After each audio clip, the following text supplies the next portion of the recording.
Hey guys, welcome back to my channel. आज मैं आपको अपना पीओ एग्ज़ाम था, IBPS पीओ एग्ज़ाम, उसका सेल्फ गिवन एग्ज़ाम एनालिसिस देने वाली हूँ। जो मैंने क्वेश्चंस देखे मैं उसको आपको ब्रीफ में बता देती हूँ। 15 दिसंबर यानी कि आज मेरा सेकंड शिफ्ट में पेपर था IBPS पीओ का। मेरे टोटल अटैम्प्ट 68 हैं। और आइए शुरू करते हैं कि क्या क्या है एग्ज़ाम में। इंग्लिश में आरसी आई थी, 10 क्वेश्चंस थे आरसी के। एम्प्लॉय ओपिनियन के ऊपर वो आरसी आई थी। दो वोकैब थी, दो वोकैब थी।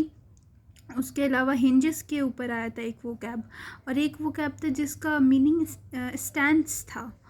और वर्ड रिप्लेसमेंट का भी उसमें एक क्वेश्चन था आरसी में।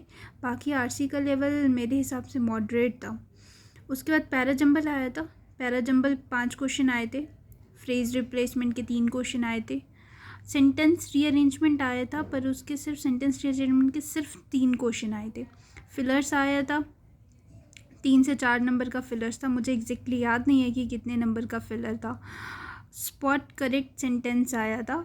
हमें 5 सेंटेंसेस दिए हुए थे, उसमें से हमें करेक्ट सेंटेंस निकालना था। एक का answer all the correct option भी था, वो मैं 100% श्योर हूँ कि वो था। उसके बाद मैच द कॉलम आई थी। मैच द कॉलम 3 आए थे। ऑलमोस्ट यही आया था इंग्लिश का पेपर। अगर आरसी को हटा दें तो ऑलमोस्ट क्लर्क के लेवल का पेपर आया था। इजी पेपर था आरसी के अलावा। उसके बाद हम आ जाते हैं रीजनिंग के सेक्शन पे। रीजनिंग में मेरे अटैम्प्ट आई थिंक मेरे 24 अटैम्प्ट्स अराउंड हुए हैं। मुझे एग्जैक्ट अटैम्प्ट याद नहीं है अभी, क्योंकि मैंने टोटल काउंट किया था तो टोटल मेरे 68 अटैम्प्ट्स आ रहे थे। एक्यूरेसी की जहाँ तक बात करूँ, मुझे लगता है मेरी एक्यूरेसी 90% है। बाकी तो रिज़ल्ट बताएगा कि सिलेक्शन होता है कि नहीं। आइए रीजनिंग पर चलते हैं। रीजनिंग में सिलॉग आए थे। सिलॉग के 3 क्वेश्चन आए थे और बिल्कुल लास्ट में दिया था उन्होंने सिलॉग, सेंटर में नहीं था। यानी क्वेश्चन नंबर 33, 34 और 35 आया था सिलॉग का। इनइक्वालिटी आई थी। इनइक्वालिटी के 3 क्वेश्चन आए थे। ईजी थी, इनइक्वालिटी भी ईजी थी, स्लॉग भी ईजी था। स्लॉग में मेरे हिसाब से एक ईदर और का आंसर बन रहा था। और ऑड वन आई थी। ऑड वन एक ही क्वेश्चन आया था ऑड वन का, और एक क्वेश्चन आया था जिसमें इवन अल्फ़ाबेट सीरीज़ पे आया था। उसमें हमें वॉवल्स के नेक्स्ट लेटर लिखना था और कॉन्स्टेंट से एक पहले प्रीसीडिंग लेटर लिखना था, और third letter from right side बताना था। डायरेक्शन बेस्ड 3 क्वेश्चन आई थी। अब आ जाते हैं पजल्स पे। पजल्स ईजी आए थे, पर कंडीशन लिखने में थोड़ा सा टाइम लग रहा था, इसलिए रीजनिंग थोड़ी टफ हो गई थी। अनसर्टेन पजल आया था। नॉर्थ साइड पे बैठे थे सारे, इसका आंसर 19 आ रहा था। 19 लोग थे इसमें बैठे हुए। 3 से 4 क्वेश्चन आया था अनसर्टेन पजल का।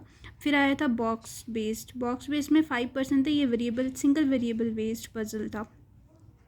और फिर पैरेलल रो आया था। इसमें 14% थे। 7 नॉर्थ 7 साउथ करके ईच अदर को फेस करके बैठे हुए थे। इसके भी 5 क्वेश्चन आए थे। ये ईजी था काफ़ी। इसमें सब कुछ ऑलमोस्ट क्वेश्चन में ही दिया हुआ था। फ्लैट फ्लोर वेरिएबल वाला क्वेश्चन मैंने सॉल्व नहीं किया है, तो मैं आपको इतना नहीं बता पाऊँगी कि उसमें क्या क्या था। बट एक वेरिएबल था और फर्स्ट क्वेश्चन था, ये सबसे पहला क्वेश्चन था फ्लैट फ्लोर वाला। 5 क्वेश्चन आए थे इसके। एक क्वेश्चन आया था सिलेक्शन बेस्ड वाला, जिसमें जर्मनी, जापान और चाइना 3 कंट्रीज़ में काम करने वाले लोग थे। कितने थे ये भी क्वेश्चन मैंने सॉल्व नहीं किया है, तो इसका भी मुझे इतना आइडिया नहीं है। आ जाते हैं क्वांट पे। क्वांट की डीआईज कैलकुलेटेड थी। अप्रॉक्सीमेशन के क्वेश्चन बहुत ईजी आए थे। क्वाड्रेटिक भी काफ़ी ईजी आई थी, मतलब with in seconds, few seconds question बन जा रहे थे। डीआई एक बार ग्राफ आई थी। बार ग्राफ वाली डीआई जो थी वो ईजी थी। लेकिन एक आई थी टेबुलर डीआई, वो थी केक के ऊपर। वनीला और चॉकलेट केक बनते हैं, बनाता है वो, सोल्ड करता है, कुछ अनसोल्ड रह जाते हैं। परसेंटेज दिया हुआ था उन्होंने टोटल केक सोल्ड का और कितने चॉकलेट केक बिकते हैं। ये क्वेश्चन मुझसे सॉल्व नहीं हुआ, बिल्कुल भी नहीं हुआ, और उस पर ज़्यादा टाइम मैं उस पर दे भी नहीं सकती थी। केसलेट सॉल्व किया था। Caselet was kind of easy. A B C 3 A B 2 लोग थे जो कि 3 चीज़ें बनाते थे, कुछ ऐसे था। मैंने सॉल्व किया था पर मैं भूल गई हूँ। और अरिथमेटिक के 10 क्वेश्चन थे। अरिथमेटिक तक तो मैं पहुँच ही नहीं पाई थी। क्वांट में मेरी जो मेरे क्वेश्चन मैंने सॉल्व किया वो काफ़ी कम है, वो 17 अराउंड है। इंग्लिश में 28 क्वेश्चंस किए हैं. So this was the total thing what I have done in IBPS PO 2022. आप लोगों के अटेम्प्ट्स कैसे रहे, कैसा रहा? आई होप बहुत अच्छा हुआ होगा. बाकी रिज़ल्ट बताएगा क्या कट ऑफ जाता है क्या नहीं जाता है. अभी से तो प्रेडिक्ट नहीं कर सकते. कल का भी बचा हुआ है शिफ्ट 16th का. सो जिसका 16th का है उसको मेरी तरफ से all the very best. Do your best. Thank you.